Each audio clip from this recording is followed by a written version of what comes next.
बस ठीक है, आवाज ठीक आ रही है, साफ आ रही है।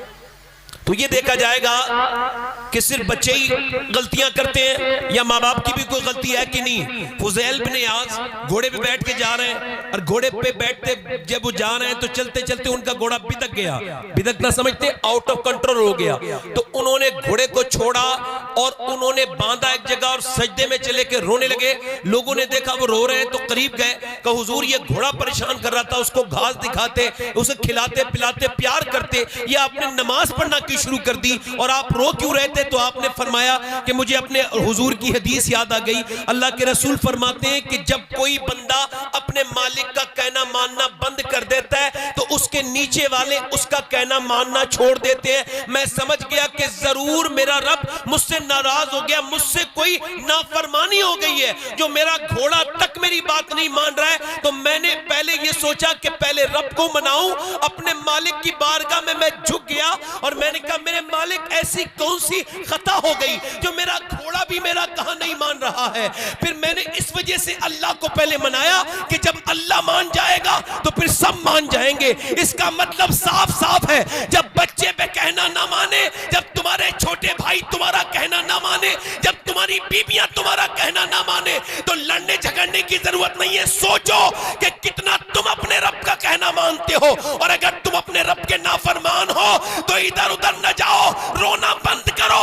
अगर रोना है तो रब के सामने जाके रो और उससे कहो परवरदिगार मेरी खताओं को माफ कर दे, तू मुझसे राजी हो जा।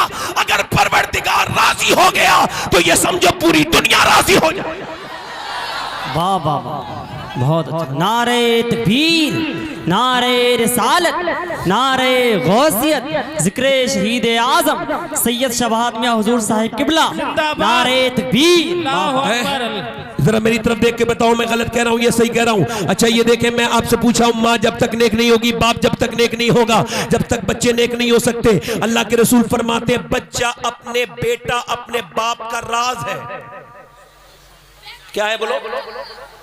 राज से हमारे बुजुर्गों ने क्या लिखा है? उनका इसका मतलब यह है कि जो बाप छुप के करता है कभी कभी बेटा खुल के कर देता है। जी नहीं, बाप बिल्कुल आम सा इंसान है और बेटा आलिम बन के चमक गया। मतलब बाप की मेहनतें, मशक्कतें, बाप की सारी कमाई बेटा था। बेटे को अल्लाह ने इतना बुलंद कर दिया कि अपने बाप की आंखों का नूर बन गया। और बाप अंदर अंदर गुनाह करता था, मगर बेटे ने ऐसा गुनाह कर दिया कि सारे खानदान की इज्जत। कभी कभी ऐसा होता है। क्या कभी कभी ऐसा होता है? अब सिर्फ आप ये कहते रहेंगे कि सिर्फ बच्चों की गलती है, नहीं नहीं, कभी कभी बाप को भी सोचना चाहिए। जब तक बाप मस्जिद में नहीं जाएगा बच्चे पीछे कैसे जाएंगे बताओ आप? जब तक बाप नेकी नहीं करेगा बच्चे कैसे नेकी करेंगे? जिस घर में गाने फिल्में ड्रामे बजते हो, बड़ी LED लगी हुई हो जिसमें खुल के अल्लाह की नाफरमानी होती हो। एक तो ये होता है छुप के गुनाह होता है, छुप के गुनाह वो होता है जिसे गुनाह कहा जाता है, मगर जो गुनाह खुल के किया जाता है वो साहिब गुनाह नहीं रहता। फिर वो फिर बगावत हो जाती है, अल्लाह के साथ बगावत हो जाती है कि देख मैं खुल के डांस देख रहा हूं, मैं खुल के डांस देख रहा हूं, जो तुझसे कर मिले वो कर ले। इसका मतलब साफ साफ है कि मैं अपने बच्चों के साथ, अपने पूरे घर वालों के साथ डांस देख रहा हूं, डीजे देख रहा हूं, गाने देख रहा हूं। यही वजह है कि मुसलमान लड़के बर्बाद हो चुके हैं, इनकी तन्हाइयां बर्बाद है। खुदा की कसम खा के कहता हूं कुछ बचे होंगे जिन्हें अल्लाह ने बचाया होगा, वरना तो मोबाइलों की नजर हो गए, गंदी फिल्में, तस्वीरें। ये कहते हुए बड़ी तकलीफ है, दर्द है, बहुत ज्यादा अफसोस है कि अब जवानों की नजरों में हया बाकी नहीं रह गई है। मोबाइल ने हया सारी छीन ली, मोबाइल बर्बाद करके चला गया मेरी नस्ल के नौजवानों को। मैं आपसे बस यही कहना चाहता हूं, मैं आपको बताना चाहता हूं, ये जितने खड़े होकर पेशाब करते हैं, ये कानों में लीड लगा के जो गाने सुनते हैं, इन सब की माओ से पूछो कि जब ये पेट में थे तो तुमने फिल्में देखी थी कि नहीं देखी थी? अल्लाह जी।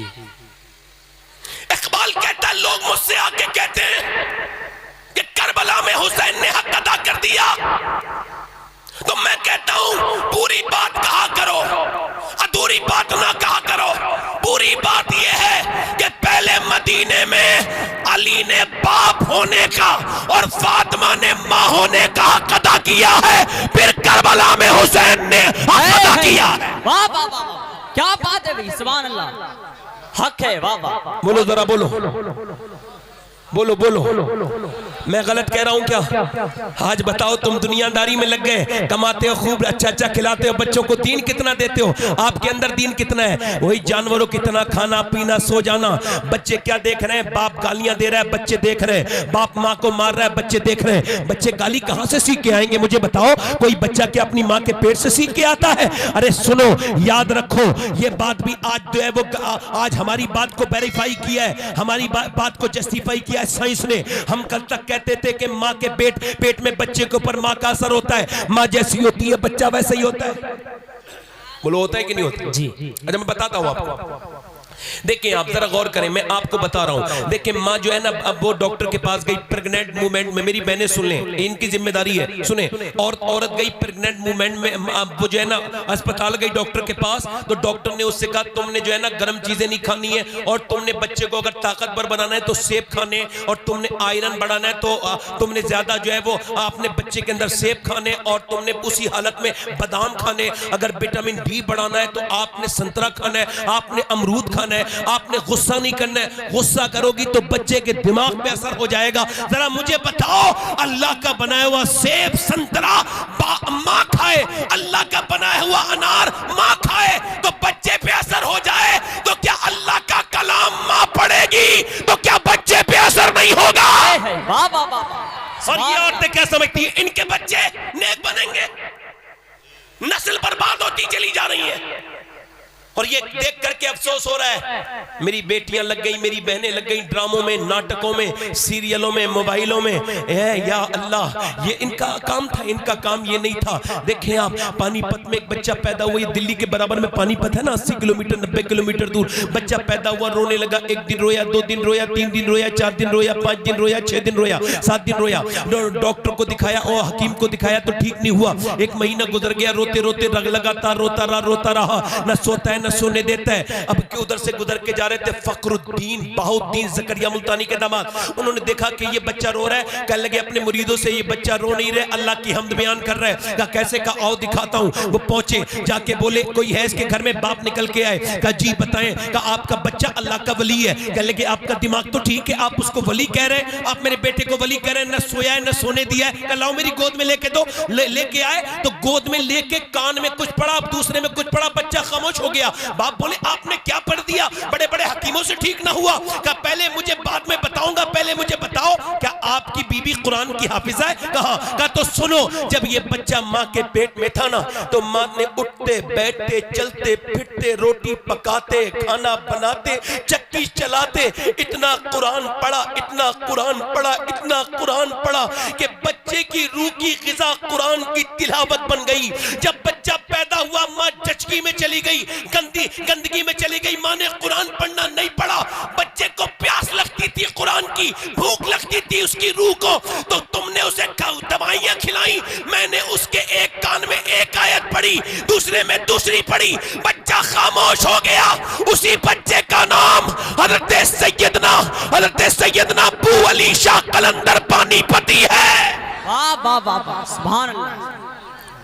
मैं आपसे पूछता हूं, आप क्या समझते हैं कि आप अपने बच्चों को पाल पा रहे हैं? नहीं। अगर आपके बच्चों को, आला हजरत फरमाते हैं कि जब बच्चा पैदा हो, औरत पहली बार बच्चे को दूध पिलाए ना, तो सैयदी सरकार आला हजरत फरमाते हैं कि जब बच्चे को पहली बार फीडिंग कराए फर्स्ट टाइम, तो फरमाते हैं वो अपना दूध पिलाए और मुंह से दुरूद पढ़ दे। फरमाते हैं अगर वो ऐसा करना शुरू कर दे ना, तो अल्लाह उसके बच्चे को आशिक़ रसूल बना देता है। एक बुजुर्ग कहते हैं, मेरी तरफ तवज्जो करो, एक बुजुर्ग कहते हैं मेरी माँ ने ना रोटी बना रही थी, रोटी क्या बना रही थी? बोलो, रोटी बना रही थी। रोटी बनाते बनाते मेरी माँ ने मुझसे कहा नमाज पढ़ने चला जा। कहते मैं नहीं गया, मैं छोटा था, 10 साल का 9 साल का। मेरी बोले नमाज पढ़ने जा, कहते मैं नहीं गया। फिर मेरी माँ बोली नमाज पढ़ने जा, मैं नहीं गया। उसे गुस्सा आ गया, उसने सारी रोटी उठी इधर उधर उसको उठी तो फिर गिर गई रोटियां इधर उधर। उसने रोटी की परवाह न की, उसने चिमटा मेरे सर पे मारा, सर फट गया, बैठ गया अंदर। मैं एकदम रोने लगा, अम्मा अम्मा जा रहा हूं। उसने मेरे सर पे दुपट्टा बांधा, जल्दी से। कहते हैं रुमाल बांध के मैं मस्जिद में गया, मैंने नमाज पढ़ी और 40 साल उम्र हो गई, आज तक नमाज नहीं छूटी। जब मेरी माँ मर रही थी तो मैंने पूछा, माँ दुनिया से जा रही एक बात तो बता के जा कि एक दिन रोटी भी गिर गई थी, तूने रोटी बनाते बनाते मेरा सर फाड़ दिया था, क्यों? तो मेरी माँ ने कहा था, मेरे लाल मुझ पे रोटियां बनाना फर्ज नहीं था, तुझे नमाजी बनाना फर्ज था। सुभान अल्लाह, सुभान अल्लाह। नारे तकबीर, नारे तकबीर, नारे रिसालत। नहीं, नारे का वक्त नहीं, मेरे बाद भी मुफ्ती हम्माद साहब ने तकरीर करनी है, इस वजह से मैंने 1.25 घंटे तकरीर करनी, इससे ज्यादा नहीं।